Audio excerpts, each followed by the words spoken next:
When you need guidance from someone you can truly trust, someone who aligns with your values of sovereignty and natural living, look no further than Dr. Jennifer Tice. Dr. Jen's expertise in homeopathy and naturopathic family care is unmatched. She is my personal go-to when I need an opinion on how to best support my family and myself when we are healing. And something I'm always telling everyone about, Dr. Jen runs a very specific food intolerance test. Having this information has quite literally changed my life once I decided to take it seriously. Knowing what our specific foods were to avoid has radically improved the health of myself and my children. So if you're looking to uplevel your health, head over to drjennifertice.com and you can find her on Instagram at Dr. Jennifer Tice.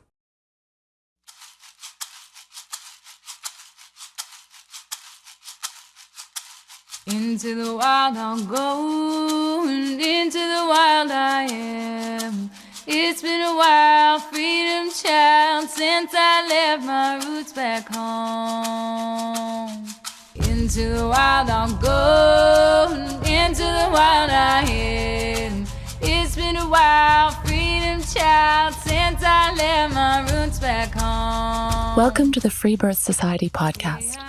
This is a radical space for women who are ready to celebrate their autonomous choices in birth, motherhood, and beyond. Together, we'll learn about wild birth through personal narrative, we'll explore the politics of birth, and we'll analyze everything that relates to our lives as women from a feminist perspective. Here's your host, Emily Saldea. It's been a wild freedom child since I left my roots back home. Women, it is 2025, which means it is time for you to take your place in the sovereign birth movement. I am thrilled to announce that our absolutely groundbreaking, life-changing, consciousness-shifting, super popular program, the Radical Birth Keeper School, is now open for enrollment.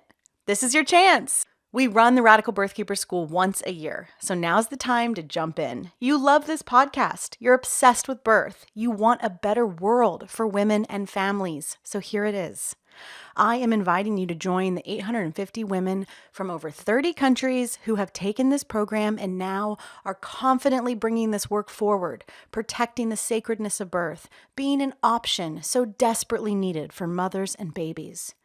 From women brand new to birth, to curious mothers pregnant with their first child, to disillusioned midwives and doulas, even OBGYNs and nurses, women are flocking to this new paradigm of birth consciousness, and the Radical Birth Keeper School is the gateway. The RBK School is the place to gain the language and the knowledge to communicate and step into the sovereign birth paradigm with confidence. If you feel the call, answer it by taking your place in the RBK School.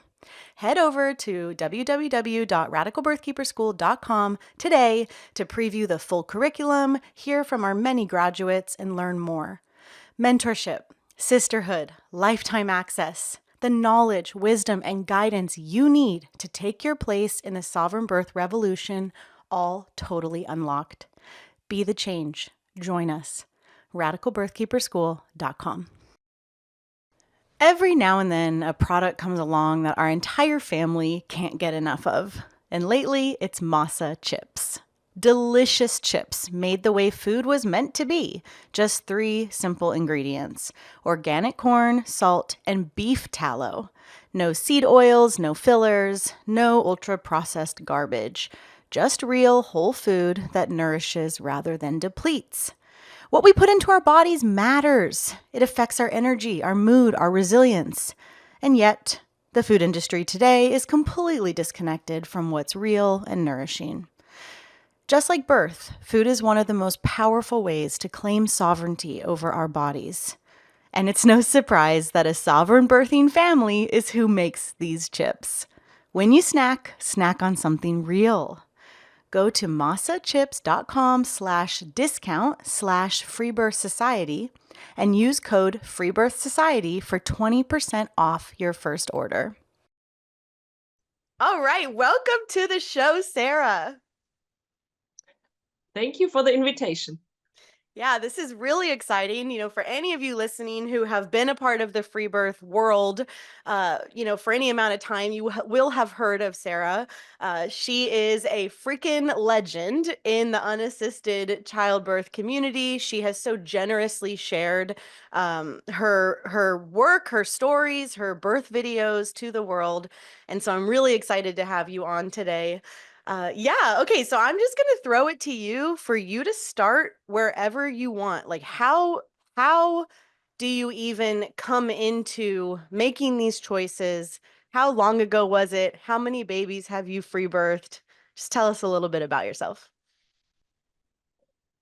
Yeah, you could start really early. I mean, I could start with my mother.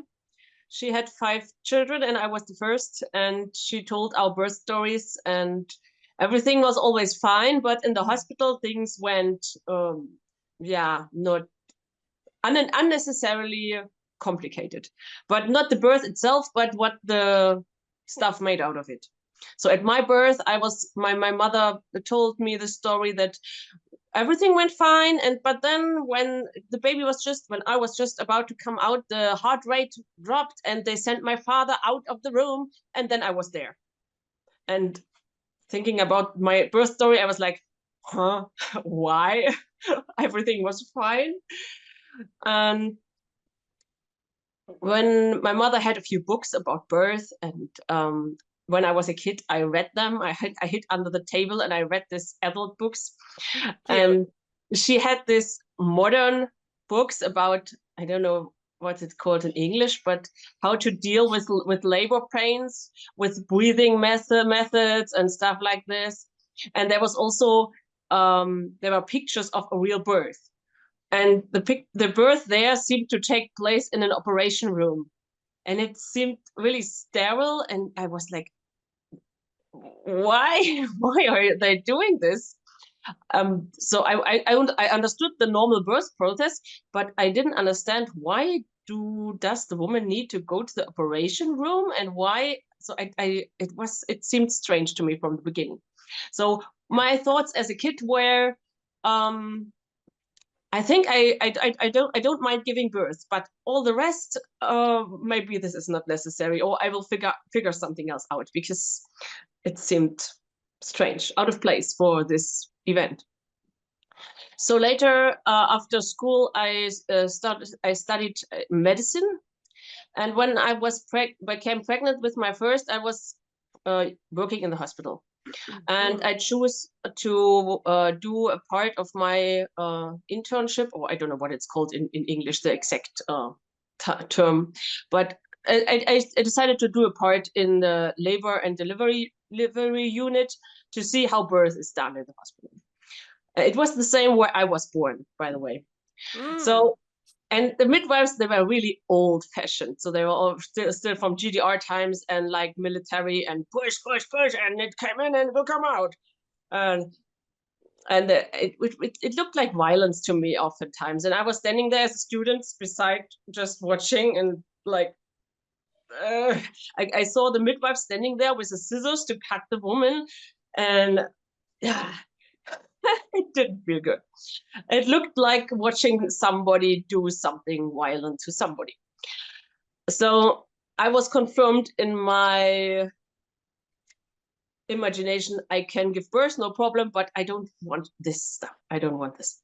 So when I was pregnant with my first, which was the case, I looked for a home birth midwife, and I also found one. They said she's experienced. She was recommended to us, and so I went with her. I did my prenatals with her, and yeah, she was. I thought I have figured out everything. She's an experienced midwife, and she will come to my birth, and the baby will be there. But then when the birth started, my midwife, was at another birth. So her colleague came, and I had only seen her just walking by or something like that. I didn't know her really, and I didn't feel comfortable with her. So I was like, somehow I'll get through this. Like in German we say, close your eyes and get through it. but you can't do this with a birth, I figured out later. Mm. So I had labor stalled and I was in pain, and they didn't know what she ordered another midwife because they would do birth with 2 midwives, and they thought birth was imminent because I was fully dilated, but obviously something didn't progress. And later they figured out that the baby's head had not turned fully into the pelvis yet. So I was fully dilated, but the baby would not turn in the pelvic inlet. So it was painful and they didn't know what to do. And at that moment, I realized it's me that has to give birth here. At the beginning, it was a subconscious process that made me hand over the birth to them. I thought, now the professionals are here, they're gonna take care of it. And I just, whatever, do nothing. And at that moment, I realized they don't know what to do. If I want to birth this baby and not end up in the hospital with a C-section, I have to birth this baby. I have to figure this out here. So I started to listen to my body and to move what my body was telling me. And then also the midwife that I had originally hired came from this other birth, came to my birth, and the baby was born at home.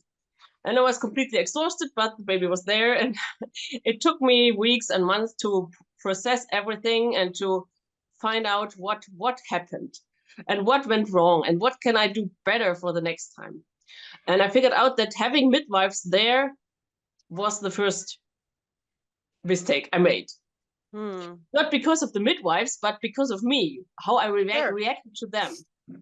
And that's why for the next birth, I thought a little bit because of the midwives too. Yeah. You know, they're giving you vaginal exams. You can't rely on who's going to show up. But if I had not invited them, they would Right. have been there, and everything else would have been different. So, but I had not. I think I had not calculated it to the end. Because I just knew hospital birth, how they work, and I thought home birth midwife, she would just be hands off and whatever. I don't know. I think I didn't think about it too much. Well, I also don't think you could have possibly known. Yeah, right. You know, I mean, that's what we hope with women sharing their stories now. They can learn about the sensitivity of the birth process prior to going through it. But if your reference point was just avoid the hospital, you did just that. Yeah. Yes, right. So we moved to Sweden in that time, in the time between the birth of my first and my second. And I had some time to process everything. And in Sweden, home births, midwives are really rare and you have to pay them fully.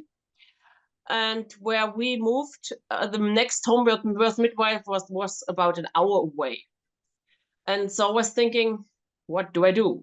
Do I need a midwife? Do I want a midwife?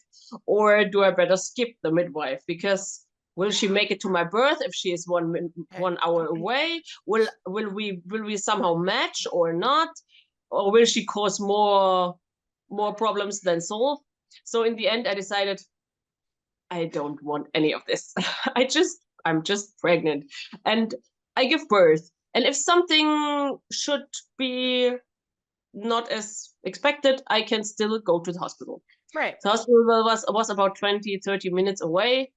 So, but yeah. So had you, at this point in your life, had you ever heard of a woman birthing without a medical provider? Yes, at that time, it was 2008. The movement had already started in the United States. So there was almost nothing in German, but I read a lot of stories on the internet about the United States. And there were lots of birth stories I could read in Cool.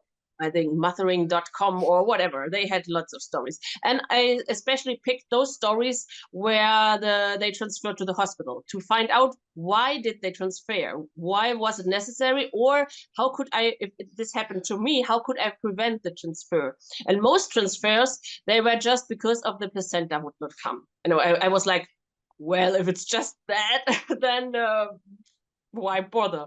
So because I also wanted to figure out how dangerous is it? How often do things happen that really need immediate care and really the drama, And I almost found no drama. So it was really, really rare to find any drama. Right. The most drama was the placenta that didn't come. So, and that really made me confident in that. Yeah, why not? You just give birth and that's it.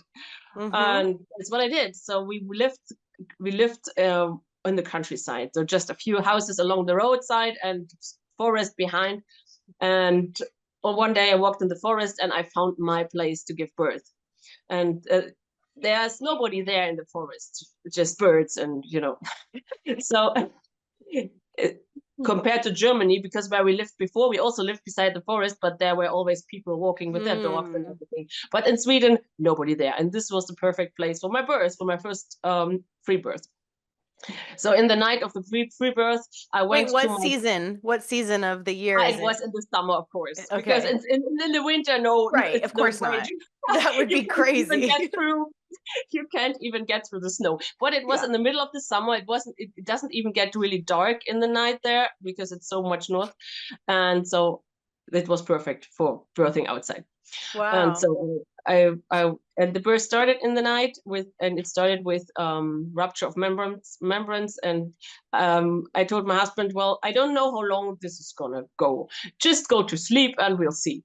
And so, but I couldn't lay down and sleep because contractions already started.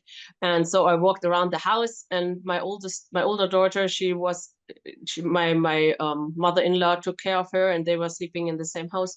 And I heard her getting awake because I was moving around the house. Yeah. So I decided to walk around the garden outside. And when I felt like going into this state of trance that you do at some point in the birth, I took my little package I had with the stuff I thought I would need for the birth. And then I went to this place in the forest. It was maybe 5 minutes away, so it was not far. And there I gave birth maybe an hour or 1.5 hours later. And was your husband there? He was not there. I let him sleep. because I had my fears from the first birth. I was afraid that this could happen again. The baby wouldn't turn well into the pelvis and all of this. So my husband had his own fears, and I thought I have to deal with my fears first. Now I don't need his fears also. So you just walk into the forest with a little basket of things. Yes. And do your thing on your own. Yes. At what time of day? It was in the night. Like he was born 3:20 or something like that. In the middle of the night. Yes. Wow. Was there moonlight? How bright was it? It was not really dark because it was summer in Sweden, and then you still see light on the horizon, and it's not really dark. You cannot really distinguish colors, but you see black and white, so you still see something. Yeah. So what was that like to be totally alone? I mean, and outside. I beforehand I figured out that I can relax really well when I'm in the forest and I have this feeling nobody sees me. I'm just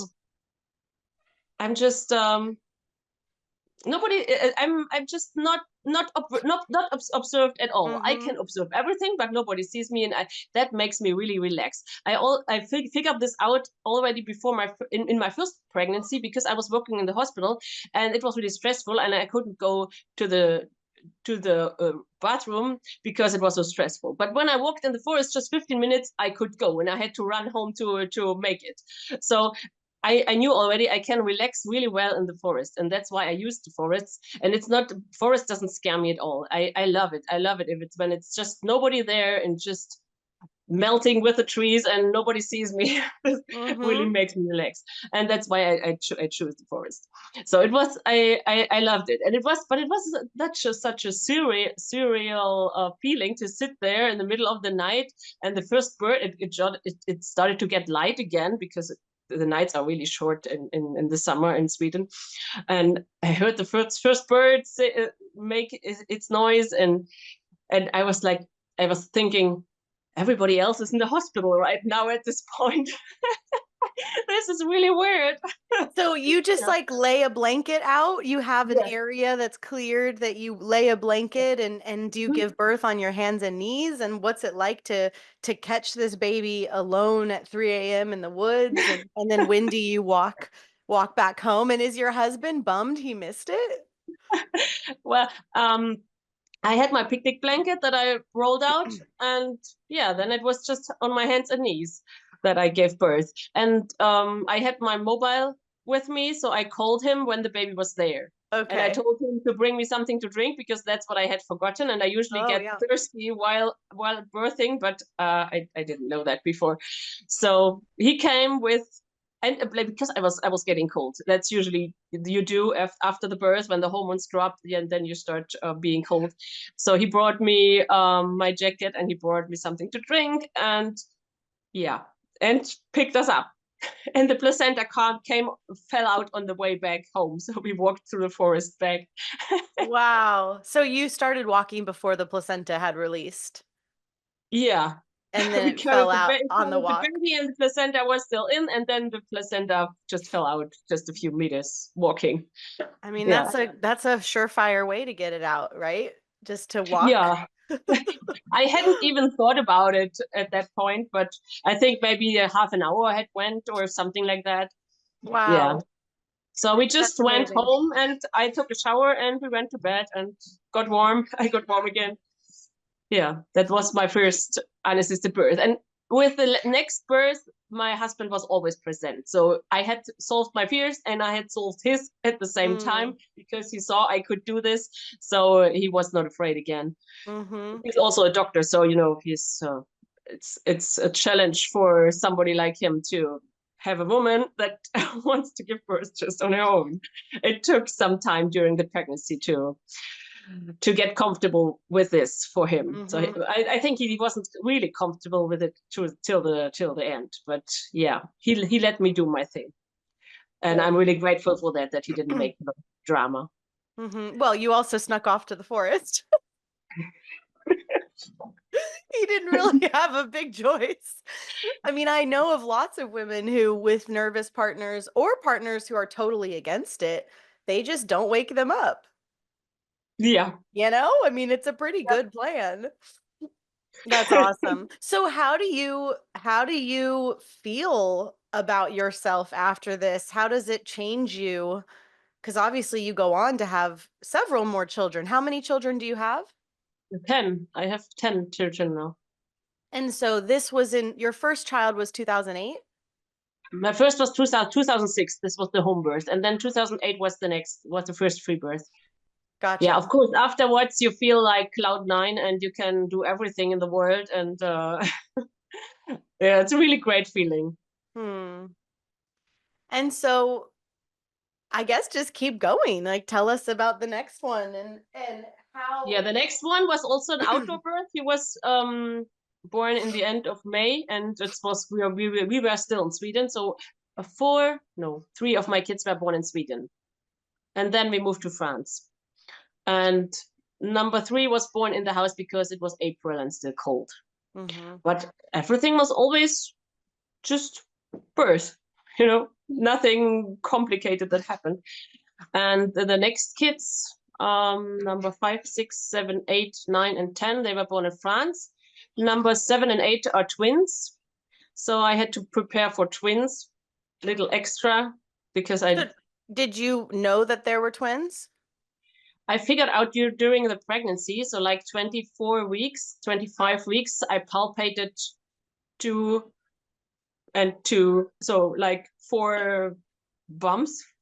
And I was thinking, what else could it be than Right. twins?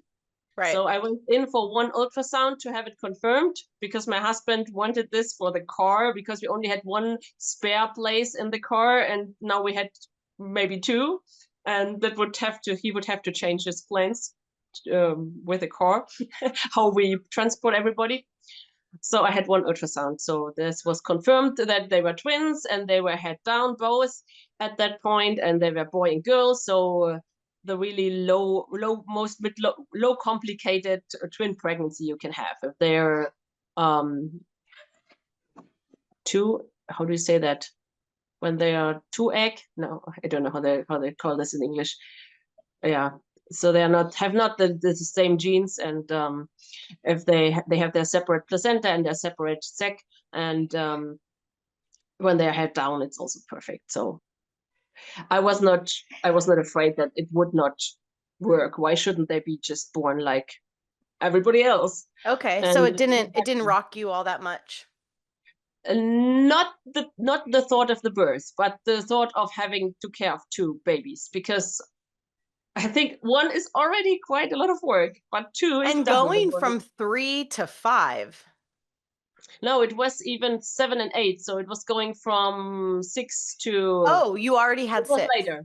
I just jumped over a few. Oh, okay. So the third was in Sweden, and that was Yes. in April when it was kind of cold. No, this was number 4. And the third was in May in Sweden, also outdoor. He came so fast. I wanted this time. I thought I put up my teepee. I have a Native American tent, and I thought I could give birth in there in case it rains. But this birth was so fast that I just managed to run outside when I noticed, okay, now the baby's coming. And half the way to the teepee, he was born already. Oh my gosh. So he was really fast. And so there was not much to talk about. He was the only baby that came on his due date, and everybody else came after the due date. Yeah. So I was not expecting it, because I'm always expecting my babies after the due date, because that's usually when they come, and he came precisely on the due date. So Wow. yeah, and he was really fast. And then 4 and 5 and Number 6. 4, yeah, number 4 was born in Sweden in the living room because it was cold outside in April, and number 5 was born in France, where we moved to an apartment. He was also born inside because it was February. And number 6 was born outdoor because it was the best weather you can think of in the beginning of September. And I dropped him. He was so tiny. He was a little lighter than the other babies, and he shot out so fast that I somehow I didn't manage to catch him, and the cord tore. It happens. Yeah, but he was fine. So nothing And so spectacular. what was your living situation with the 6th child where you were able to be outside? Yeah, we had moved to a house. So with baby number five, we were living in an apartment. There was a garden also, but it was shared with another apartment. That'd be a little intense. Yeah. So, but for number 5, we had moved to a house and a garden for our own, and he was born there. We are still living in this place. Oh, so, okay. This was number 6, and number 7 and 8 were the twins. They were also born in April, and it was cold outside, so no way to birth outside. and yeah, number 9. Well, tell us about the twins' birth, because that's, I mean, on the one hand, it's like you just give birth twice, right? And on the other hand, it's a really big deal because most twins are not born this way. Yeah, that's true. But I would say it was one of my easiest births, because I don't know why, but maybe because the heads were a little bit smaller. They was 1 centimeter smaller than the other heads. So I didn't even have this phase where you think you can't do it anymore. It was just like, okay, and now we push them out. So it was not this desperation phase that I usually get at one point, but it was really, really easy. I had a friend that was taking photos and someone that was filming, and I was talking to them and how I would usually do it. And then I stand there between my chairs, and then I push them out. And I told them. And then the pushing contraction started, and I pushed the first one out. So it was really simple. And then when the first one was out, the cord was super short, so I could barely hold. I could only hold him between my legs, and that's how much cord was visible. And so I didn't really know what to do, but we decided, we have to cut the cord now. And it looked wide, so I thought maybe it had stopped pulsing. But I think also the traction made it look. So when we cut it, we didn't think of tying it first, so there was some blood. Oh, but yeah. that we tied it afterwards. Anyway, I don't think it mattered. So we had him, and then I was feeling the contractions coming back, and I felt if the head of the other one was down, if I could feel it. And I did. And so I thought, okay, that's the way we go. And then 9 minutes later, number 2 was there. So it was not really spectacular, just 2 coming out. Right. Yeah. And what was it like mothering 2 babies? Did you breastfeed them? How was your recovery? I recovered well, like with the others. I didn't bleed much. So there are people who say, "Oh, many kids and twins, and you bleed." I didn't bleed with any of my babies. So, and I recovered well, like with the others. Who was there? I think my mother. Yeah, my mother. She takes. I always get somebody who cooks for me, like 10 or to 14 days, first Awesome. 10, 14 days, because I don't like food that's just warmed from the freezer. I don't like that. And I have so many kids. I don't know how to get so much food in the freezer either. So somebody has to cook Seriously. for me. Yeah. To Yeah. cook for me. And yeah, that's basically what I need. But having 2 at the same time is just less sleep, and you just do everything double. You get routines and doing things, and it's good if it's not baby 1 and 2 with with twins. But if I already had some routine and doing things, so it was not that hard, and they were quite calm, so not fuzzy, and so it was okay. But it's not as relaxed as just It's still having 2 one. babies. It's Yeah. still 2 babies, and And they all. so I breastfed them both from the beginning to the end, and I never gave a bottle to anybody. So, but my body is doing this really well. Good body. anything to say about the breastfeeding of twins? Because that's also something that's quite rare nowadays, sadly. In the beginning, I stacked them. I fed them on laying on my side, and I stacked them on one on the other. The And it was, babies or the boobs? I stacked the babies. I swaddled them, and then I stacked them. That's funny. Yeah, I tried everything that I could think of what would make it easier for me. Then Sure. I had these cradle boards. I have this Native American cradle board that I once ordered from the United States, and I let someone make another one, so I had 2. And for a long time, when I wanted to put them to sleep both at the same time, I put them both on their cradle board and sitting, and put them on my breasts, and they would fall asleep feeding at the same time, and I could take the cradle boards, just put it away without Right. them waking up. So this was a really game changer. I love the cradle board for this. Yeah, You but must have otherwise, felt like the most victorious person in the world to successfully get 2 babies yes. nursed into sleep. That's like true magic. Wow. Mhm. And this whole time you said your husband is a doctor. Is he like gone a lot or is he around with all these kiddos? Yeah, he comes home in the evening, and on the weekends he's home.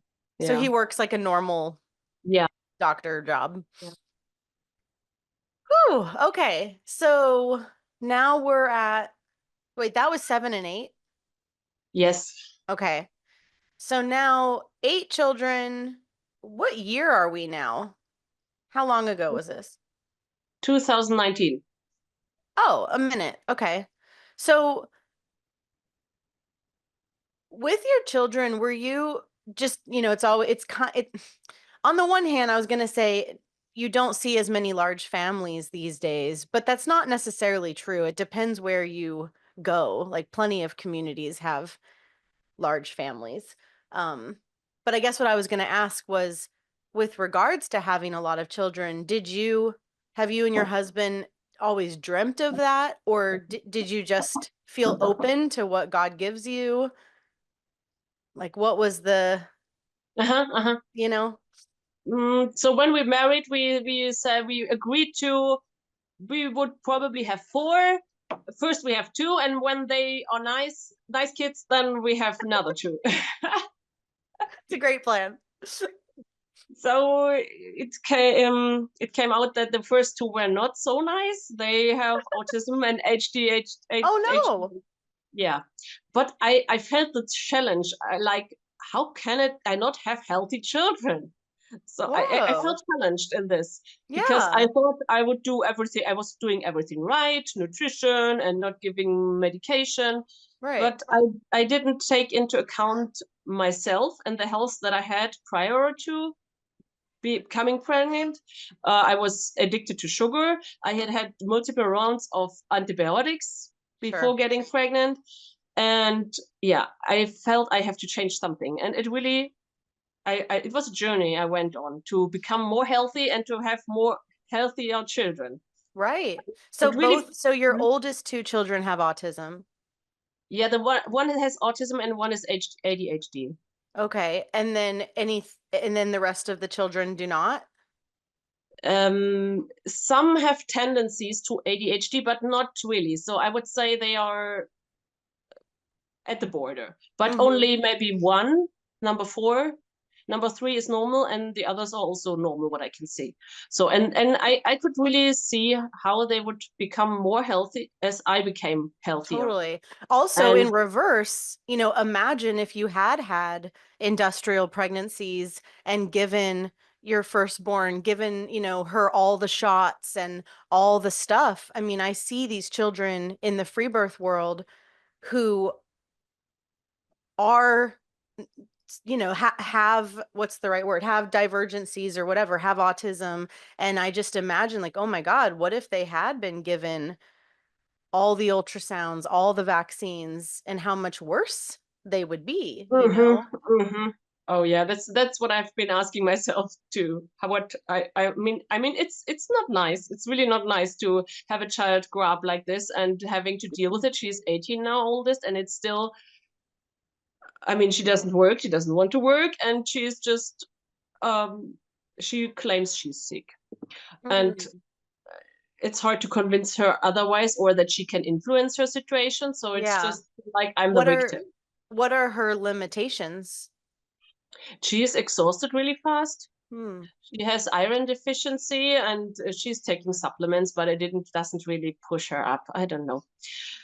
I don't. I also cannot say how much is just she's making up in her mind. Totally. How much is really physical thing, because if you feel something in your body, you can really feel into it, and then you feel, I mean, I think about it, I can feel everything. I can get a headache, and I can feel, Totally. I mean, and so I cannot really say what's real and what's Mm-hmm. just she's making up. So this is really yeah. Totally. And a lifelong story, right? There was a lifelong story of Yeah, her being yeah, yeah, autistic or yeah, different yeah, or yeah, yeah. totally. That's really interesting. So you were inspired to get even healthier and see how that was going to affect your future babies. Yeah, because and it would really, it challenged my, I don't know, my my pride a little, because I'm a doctor, I studied medicine, and I don't know how to have healthy children, and I didn't even learn anything about it. I just learned how to recognize and to manage sickness. And but what's this about? It's not about sickness, it's about, we want to be healthy, of course, and I didn't learn anything about this. So Yeah. I had to learn this after my studies. Mm-hmm. And yeah, that's what I did. So what kind of doctor are you? I don't have a specialty. I just did the basic thing, and then I worked a little in the hospital, but I don't have this Okay. specialty. In Germany, it's divided in two. So I have this basic studies, and then you continue in some Mm-hmm. direction. Yeah.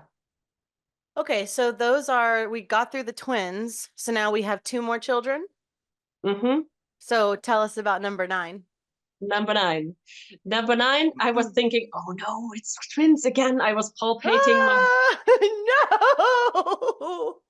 because it was, my belly was so huge, and I couldn't figure Totally. out what it was, and it felt like, I thought, is it the placenta, an anterior placenta? But Yeah. in other pregnancies, I also had a placenta that was a little anterior, and I could hear it with the stethoscope, but Hmm. I couldn't hear this one. So I was like, what is this?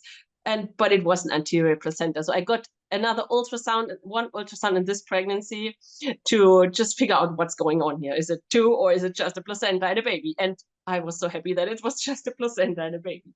Oh my goodness. I know three different women who have had twins twice and one 3 times. Yeah, that was my fear. I totally like to have one baby, but two is it was a good experience, but if I can choose, then I would choose rather one at a Of time. course. Of Yeah. course. It's nothing like against the babies. It's just you only have so many hands and breasts and yeah, of course. Okay, so you confirm that it is just one single baby Yes. Yeah, and you're but the still in this placenta was home. really. Hmm? You're still in Yeah, this home in France, right? yes, yes. And my husband is working in a what's it called? He's a doctor, so he was working. He has this what do you call this place where the doctors work? So there's an ultrasound machine as well. So we checked it on our own. We checked if there is one or two babies and where's the placenta. And the placenta was really low. It was at that point like 27 weeks or so. It was before the cervix. So I was like, okay, let's see what's happening. Mm-hmm. I was not bleeding or anything. And the baby came 14 days after the due date. And it didn't move into the pelvis until the day of the The birth. So day. it Yeah. moved in the pelvis and contractions started. Oh So my I think God. the placenta was so low and had just barely moved away, and that's why the baby decided to wait as long as possible, and then it was Totally. done. Yeah, So that's what I think. smart. And so how worried were you about the placenta? A little, but I also knew that most of the time it just moves out of the way. So that it was not completely um, on the Covering. cervix, but more in the front. So the Mm-hmm. chances of moving away were just good, I was thinking. And as long as I don't bleed much, I think everything is fine. Yeah. So So you always, were just gonna wait and see if you bled, yes, and then you exactly. didn't. Yeah, and I didn't. Okay. So but it was 14 days after the due date, and she was my heaviest baby. She was 4 kilograms, and her shoulder had trouble to move at the birth. So when the Mm. head was out, I recognized that it was really hard to get the head out at the first place. So a typical sign for a shoulder dystocia, and then the shoulder wouldn't move, and I pushed like. Whoop, and then I remembered, okay, the Gaskin maneuver. You move on your knees on all fours, and then the shoulder should become free, and that's what happened. So I knew what to do in this case, and so that's why it was. Yeah, it was hard to push her out, but no drama afterwards because I could solve the problem fast. So do you think it was shoulder dystocia? It was some kind of it because usually when you push with one push there comes the head and with the next comes the baby, and here in this case it didn't happen, so the shoulders took more time to turn. But I also know this debate in English, in the English speaking birthing community, where they distinguish between a sticky shoulder and a shoulder dystocia, and I don't really know where they put the line. Yeah. I mean, So shoulder dystocia is stuck. You know, sticky shoulders, that's like when midwives say a cervical lip. It's nothing. It's nothing. It's not sticky shoulders means it's still coming, right? Which is not shoulder dystocia. mhm, Just like a mhm, cervical lip just means there's still cervix. mhm, They're mhm. just like silly medical terms, but shoulder dystocia means stuck. Well, I got it unstuck, so I don't Yeah, know thank because I God. knew what to do. And so the Gaskin maneuver, meaning you just flipped onto your hands and knees, and in Yeah, doing that, and so you didn't yeah, need anyone from the outside to help get no, the yeah, shoulder unhooked. yeah, yeah. Yeah, I just switch. I usually I were standing, and so I just went from standing to on all fours, and Mm-hmm. that's where the shoulder released and the baby came out. Mm-hmm. Yeah. And so then number 10, are you are you at any point, and sorry if this is like an annoying question, but are you at any point feeling like this is a lot of babies. Like I might not want to keep having more children, or you just like bring it on? It's usually like this. When I have a baby, I'm like full I'm busy. I Yeah. don't have space for another one and I don't think about another one. But Mm-hmm. then the youngest gets older and there's more space to do same things. And then my Yeah. cycle comes back and my ovaries, they start asking. Mm-hmm. And yeah, somehow then my body wants another baby. And Yeah. Fair it enough. it tells me to have another baby. And then the thought is circling around my head all the time, especially around ovulation, you know? Mm-hmm. And that's how it has been with all the babies. I don't know how it will be in the future. I have no idea because I'm 43 now, and at some point, you stop you stop Right. having. Totally. At some point. Yeah. But And I it was could always still be in a while. I mean, I just heard about a 50-year-old woman free birthing. oh, I but when I was younger, people always said, "Oh, when you get 40, it's hard to get pregnant." And so I was thinking, okay, until 40, and then it's done anyway. And now I'm over 40, and I Yeah. notice it's not so easily done. Yeah, totally. But Okay, I don't so know. Right? go ahead. So right now, I think it's fine with 10. And but it could happen in like 2 years that Mm-hmm. my ovaries again get And how old is your youngest? he is 6 months. Oh, okay. So he's a little guy. Yes. He's Okay, so cute. you only birthed 6 months ago. What was that birth like? Yeah, this was my last one. And now we have bought a farm where we want to move soon. And on the Hmm. farm, there are so many nice spots where you could give birth. And his birth was in June. So I decided to give birth. We have sheep that are already on the farm. And I decided to give birth where the sheep are because I thought this is just a relaxing place here. And one of our sheep gave birth there in April at the same spot where I gave birth later to baby number 10. So I thought I could do something else than just here in the garden or in the living room. So were And you alone or was your family there?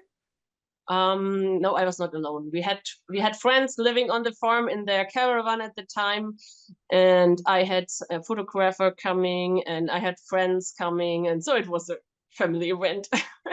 But when I was giving birth, I wanted everybody to stay away and quiet, just so they were just standing and watching and Yeah. um, letting me do my thing, and that's fine. And afterwards, it was like everybody. Mm-hmm. So it was nice. Hmm. That's awesome. So do you work in the birth realms? Like you've written a book, right? Hmm. Hmm. Tell us about your work in birth. Do you work with women? Hmm.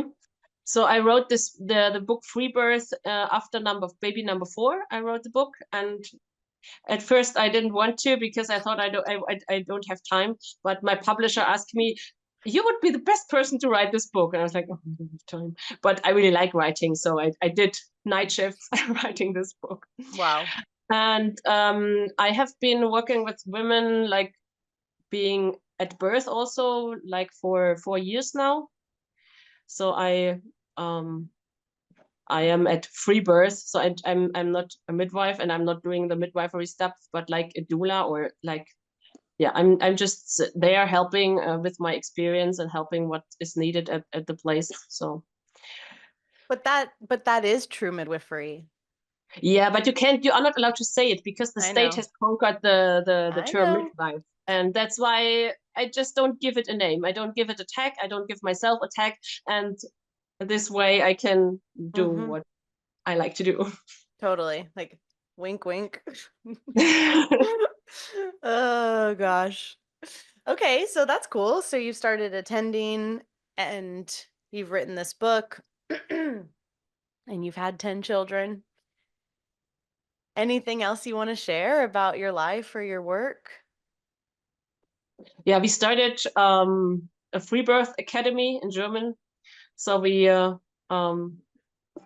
train women to learn about birth, about for preparing their own birth, or also attending others. Yeah, I want the knowledge about birth to get out to the women as much as possible, and not be confined to a special group of people who feel very about it. So, and I have groups on Telegram where about birth and pregnancy and having a baby and teeth and all the stuff that I have learned over the years, and I like to share into that people come together and learn new ways and more than just what the doctor says. Yeah, we need it. We really need it.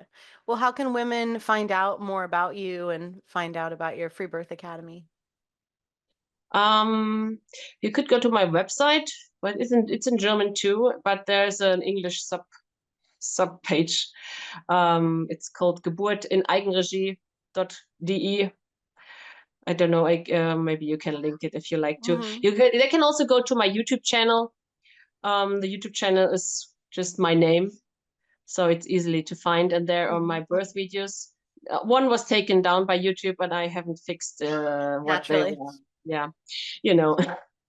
So, but the others are there, and on my YouTube channel, I think also my website is linked, and with my contacts are on my website, and I think my Instagram is also linked on my YouTube. So I think on YouTube you find all the other. You can find everything. Okay, wonderful. Well, I can't believe we got through 10 birth stories in an hour. Pretty simple and sweet. Well, thank you so much. It was really nice to connect. Yeah, I like to connect to the English-speaking community. It's naturally that I'm more in the German-speaking realm, but yeah, it's always nice to also hear what everybody else is doing. Awesome. Well, thank you so much. You're welcome. I hope you enjoyed the show today. You can support this podcast by donating to it through the link in the show notes below. And of course, leaving an awesome review on whatever platform you listen on. The more reviews, the more visibility the show gets. So let's spread the good word of sovereign birth.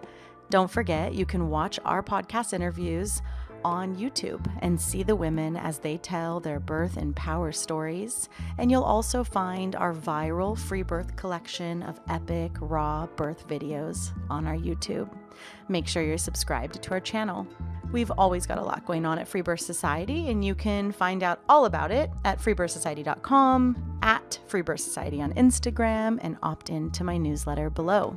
We offer courses on free birth, authentic midwifery, the blood mysteries, as well as one-on-one coaching, in-person retreats, and of course our annual women's gathering, the Matriarch Rising Festival. Our exclusive, private, vetted membership, The Lighthouse, is definitely something to check out if you're looking for a community of wise sisters to get guidance from and to meet in real life. Together we rise, sisters. We must speak our stories, fully claim our lives, and support one another. This is the living revolution, and I am so grateful to be in it with all of you. I'll leave you with our gorgeous Free Birth Society theme song, Wild Woman by Aruba Red. I honor you for the wisdom you held, the ancient traditions of plant medicine and womb magic. I feel the spirit of the ancestors as I place my hands upon my belly. This sacred portal will be honored. Eons upon light beams of survival, withstanding the eradication of our power by design. I will not allow the separation of our young to be forced upon me. My sisters will no longer birth in captivity. The picket line redefined from burning our wild women to paralyzing us and drugging our babes. Strapped down in a clinical white bed, drying up the milk from our breasts. Keep your needles. My family will never again be doomed to chase those dragons or your poison. We reject your fear. We choose love. Everything with intention. Death, ascension. I will fly and bring her back